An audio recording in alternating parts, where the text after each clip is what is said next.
New York, from the Massaatmar Hasidic Jews. This is Rabbi Teitelbaum. Nice to see you.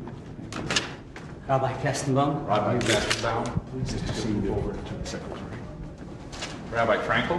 Pleasure seeing you, Mr. President. Great pleasure to have you. Abraham Weir. Hello. Nice to see you. Louis Kestenbaum. Hello. Nice to see you. Jennifer Hahn. Good to see you. Stay, man. Nice to see you since the president has said. Good to see you.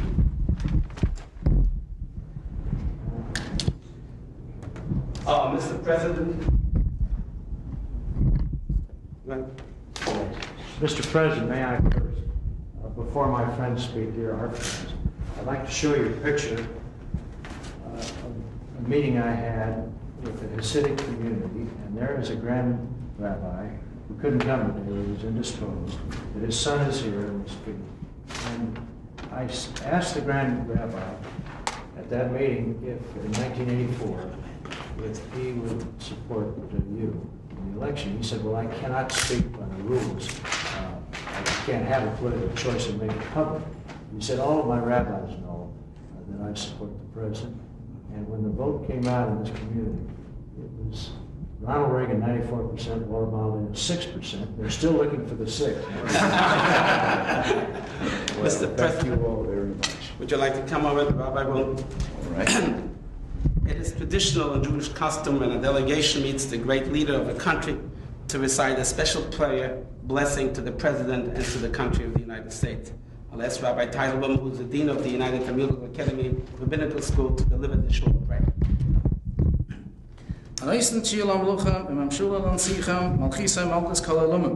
Apoitzes du mit Avdoi machere veru, hanoise me yon derech be maim azam nesivu.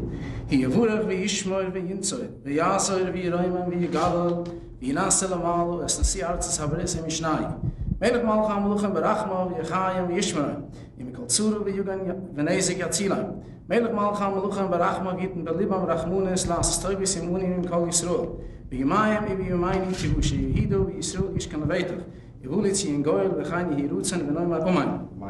the benefit of the audience here, I like to translate. I'm sure the President understood, but the rabbis. He who grants deliverance to kings and dominions to princes. His kingship is a kingship of all worlds. He who rescued David, his servant, from the evil world. He who put a road through the sea and impaired amid the mighty waters. May he bless, preserve, and guard, help, exalt, and make great, and raise high the President of the United States, the Vice President, and the entire Cabinet. May the Supreme King of Kings in his mercy sustain them in life and preserve them, and from all distress, sorrow, and hurt, may he save them. May the Supreme King of Kings in his mercy instill in their hearts compassion to do good with us and with all Israel in their days and in our days. May Judah be delivered and the people of Israel dwell in security. And the Redeemer come to Zion. May this be his will. And let us all say, Amen. Amen. Amen. Rabbi Kestenbaum. Mr. President, I'm deeply honored to be here and to be able to personally thank you on behalf of my community for your outstanding leadership in the cause of freedom and opportunity. We Hasidim are especially proud to have supported you personally in your agenda and stand with you in supporting the American values of freedom, opportunity, and family. We are very grateful that in your administration, the Department of Commerce, under magnificent leadership, the Secretary of Commerce, the Honorable Malcolm Baldrige, has recognized that all opportunities to participate in business are often denied because the way we dress, the way we speak, the way we live. We know that you strongly oppose this discrimination and are committed to increasing opportunities and to those of every American to participate to the full extent of his ability in blessing of this great country. We have always recognized that no man is completely free if his brothers are not, and every man is enslaved if opportunity is denied to anyone. We also wish to thank you, Mr. President, for establishing a commission to preserve America's Heritage Board. I'm honored to have been appointed by you to serve on it. This commission is an important symbol to millions of Americans of your commitment to human freedom. Under your leadership, the commission will be worked to preserve the synagogues, cemeteries, and other historic remains, and to liberate the heritage of human dignity all over the world. Thank you. Well, I thank you, and I'm honored by all of you coming here. Anti-discrimination will still continue to be the philosophy of this administration, and I know what the Secretary and the Department of Commerce have been doing in that same regard. Mr. President, I have a very short message on behalf of the Grand Rabbi. On behalf of the Hasidic and Orthodox Jewish community, under the leadership of the revered Grand Rabbi of Satmar, Rabbi Moses Teitelbaum, whose picture you have seen before, who is the spiritual leader and mentor of the largest Hasidic community and movement in the United States, we wish to express our great appreciation and full support to you, Mr. President, and your Secretary of State, the Honorable George Shultz, for reaffirming the basic human right of Jewish immigrants to be given free choice to settle in the country of their desire when leaving the Soviet Union. The principle of choosing one's destination is a basic privilege and right for all those who are oppressed and wish to leave the country of their oppressors. America has a long tradition of opening its door to the oppressed, tired, and homeless. This tradition is universally applauded. Jews leaving the Soviet Union should continue receiving refugee status by the United States government and permitted to settle in this great country. We are grateful to you, Mr. President, for this humanitarian deed and your firm position in this important matter to the entire Jewish community.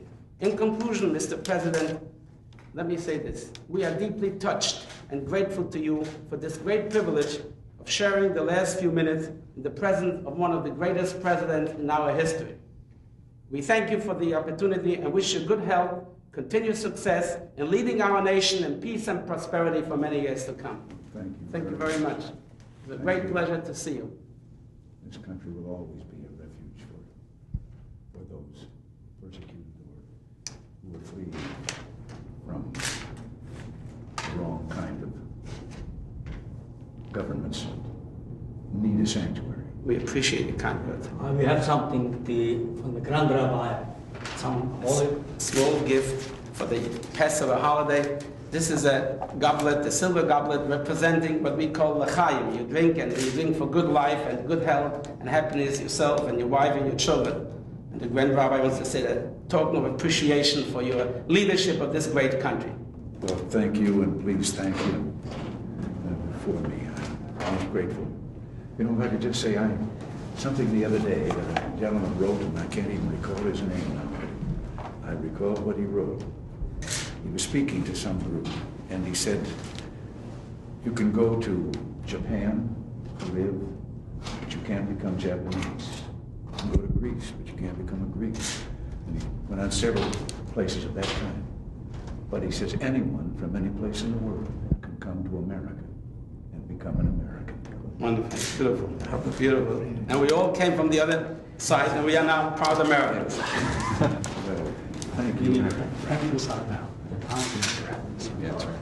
It's a lot of success. Thank you. We all appreciate the great leadership of our country.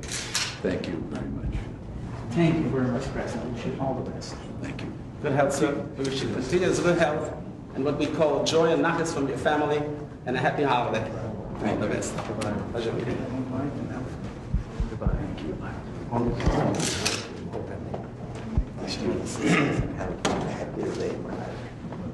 Thank you. Thank you. Thanks again,